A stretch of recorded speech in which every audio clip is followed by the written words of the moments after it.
Hey, welcome. This show is brought to you by talking radio personality Estelle Marie Nelson and the SBN Small Business Network podcast episodes. This is my life. Can you relate? Is the title of my podcast where we connect to amazing people who are doing amazing things in their community. Many of my episodes are filled with short stories or events of my life that most people can relate to. And then I pose a question to my listeners. Can you relate? This is my life in twist.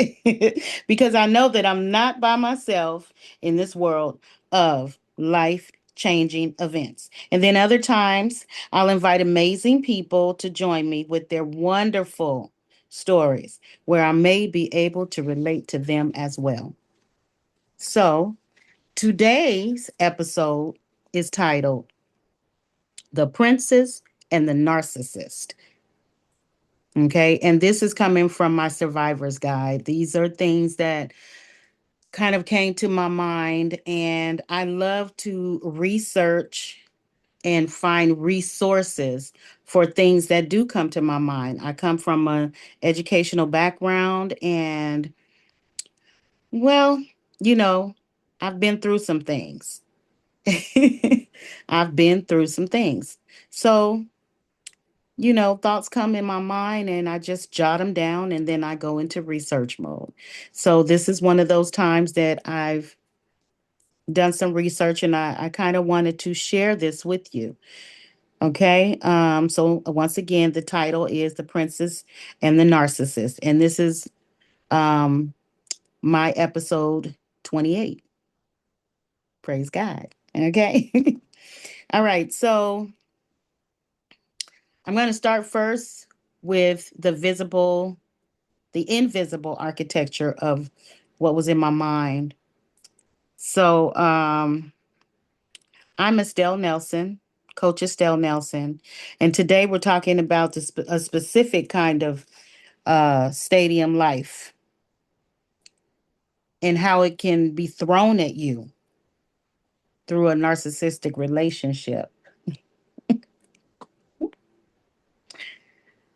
Whether it was a parent, a sibling, or a partner, these relationships have invisible architecture that is designed to make you feel small.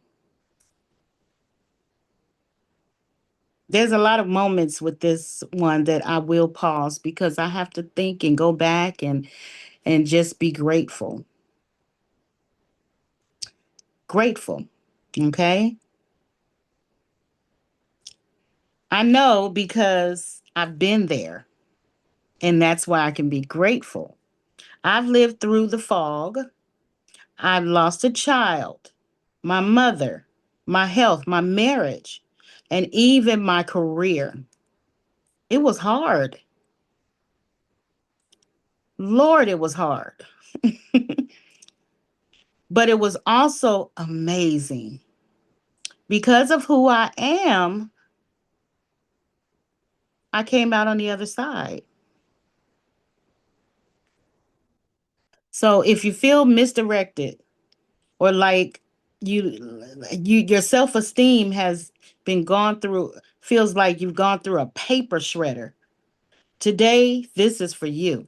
This is for you. We're going to talk about why it happened, why it's not your fault, and how we can be choice makers and start living again. I love this research that came about. I love this because here are some facts. It's science, not a flaw. I want to give you some facts because narcissist love to make you think that you're the crazy one. You're not. You're reacting to a system that they create, and you just kind of fall in line with it. Here's the impact: women in narcissistic relationships report specifically lower self-esteem than those in healthy ones. It's a gradual erosion of your identity. These are statistics. About 57% of survivors meet the criteria for PTSD and 50% for depression. If you're feeling heavy, that is a documented physiological response to physiological abuse. Okay, and this is called the reliance trap. Research shows that while narcissistic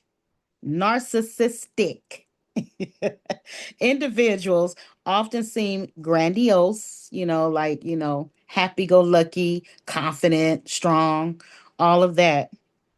69% of them actually rely on your high self esteem to lift them up. I know that many of you are shaking your heads right now saying, yep, yep, yep, yep. Okay. They didn't pick you because you were so weak. They picked you because you were the powerhouse and they wanted to tap into it. Come on now. That's how amazing you are. Okay. So this is called cockroaches and red flags. All right. Someone once said narcissists are like cockroaches. You flip on the light of truth. I'm going to say that again because that's so cool. I love it. You flip on the light of truth and they scatter. But seriously, I used to think I was a magnet for broken people. Then I realized I wasn't a magnet. I was a masterclass assistant. I was working so hard to help them see their errors that I forgot to see my own value. Does that sound like you? Okay. All right. I'm just asking. I'm not saying it's you. I know you're amazing, but that was me. The shift happened when I disconnected with my principles. When I discovered, not disconnected, well, I disconnected too. But when I discovered my principles, I discovered principles that I didn't even know I had, that I was using. But the shift happened. Okay. I didn't even know I had them. I really didn't. I didn't know. I just was living life, and I was just trying to survive through everything. But once I got clear on my boundaries, my non negotiables, the fog started clearing away. It started began to lift. I could see. I could see, and I was like, oh, wait a minute. Is that what was going on? Oh. Hearing isn't about fixing them. You can't heal them. You can't fix them. You can only fix yourself. It's about the choice that you make for you. Oh, gosh. It's deciding that you're a full person, like you're a whole person. You're a whole person. You're not just bits and pieces. You know, you're not a support staff that someone for somebody else's ego. Come on now. You're not a support staff like to help other folks' ego. That's their job to work on their whole person. And it's your job, our job, to work on our own person. You know? Can you relate to this? Like, are you I'm going into one of my uh gurus. Are you picking up what I'm putting down? You're a whole person. I'm a whole person. Woo, Jesus. Okay, here's some more statistics, y'all. Because there is a light at the end of the tunnel. There is post traumatic growth, not stress, not sickness, not illness, but post traumatic growth, meaning after you come through all of this, after we have come through all this realization about how amazing we are, then we have this post traumatic growth. This is growth. This is growth because now we're seeing things in a clearer way. And it's like, oh, God, thank you. Okay, another statistic 77, this is called the 77% rule. Studies of long term recovery that 77% of women's reports significant recovery and healing over time. Now, I'm going to read that again. I love this. I just love this. Okay. Studies of long term recovery show that 77% of women report significant recovery and healing over time. And that is so true because guess what? I don't look like what I've been through. And I know you don't either. Post traumatic growth. Post traumatic growth. We said that. So you got you got trauma, you got trauma, and more trauma and more trauma. But now we understand. So now we're dealing with growth. This is the light. Okay. In recovery narratives, 83% of survivors show signs of post traumatic growth. This means that they ended up with a deeper appreciation for life, and a stronger sense of personal strength that they had before the trauma. Like before you went into all of this foolishness, you were the person that you're coming back to, just better, you know? But you were an amazing person, a whole person, before you even got into any of those relationships, any of those family, friends, significant other, whatever, co-workers. Before you got into any of those relationships, you were a whole person. You were a whole person. Okay. And the last one is the timeline. While we complete the healing that can take 1 to 3 years, because, we have different degrees. Each person is an individual. So some of us may begin the healing process quick, fast, in a hurry. And others of us it may take a while.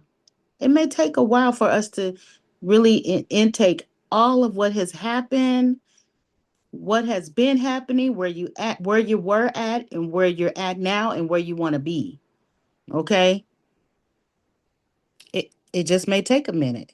Okay, most people start feeling more stable with just a few months of getting the right support. See, that's what it says. Statistics. That's what it says. So if you're listening and you're still in the dark, remember, you are a life survivor. I lost so much, but I've gained the clarity and it feels good. It feels so good. So here's your steps to begin the process. Okay, step 1, name it. Recognizing the abuse that transforms scattered pain into your clear story. Recognize what's happening. Recognize what has happened. Recognize where you were, where you are right now, and where you want to be. Okay? Reclaim the needs. Reclaim your needs. It's okay to take up space for yourself. There are the narcissists in your life, the narcissistic behaviors of persons in your life, they don't have a problem taking up space. They will come into the room and take up the entire space, like right there. Some of them will stand right in front of your face. without even considering that you're there because they want everything that you have. I know I'm telling the truth because I experienced that myself. I've been through it 4, 5 times. I know I'm telling the truth. Okay, so step 3, use your resources. Check out the Narcissistic Abuse Recovery Podcast, which is this one. And also check out some of my books, some of my materials, which is on my PayHip page, and it's listed here. This is my website, and I will put it in the comment section as well. So you can check out some of my resources. This is amazing. So that's all I have for you today. And I just want to tell you I love you so much. I appreciate you. I honor you. You are amazing. I had to learn that for myself. I trust God. He is my everything. He's gotten me through this. Find you something to help you stand. You know, tap into your spirituality. I really just encourage that. This is not this is not a God podcast, but I trust him and I rely on him. That's who I trust. And yeah, let's connect. God bless you. This is my life. Can you relate? I know you can. Keep shining your light because you are worth the effort that it takes to heal. Love you guys. See you next time. God bless.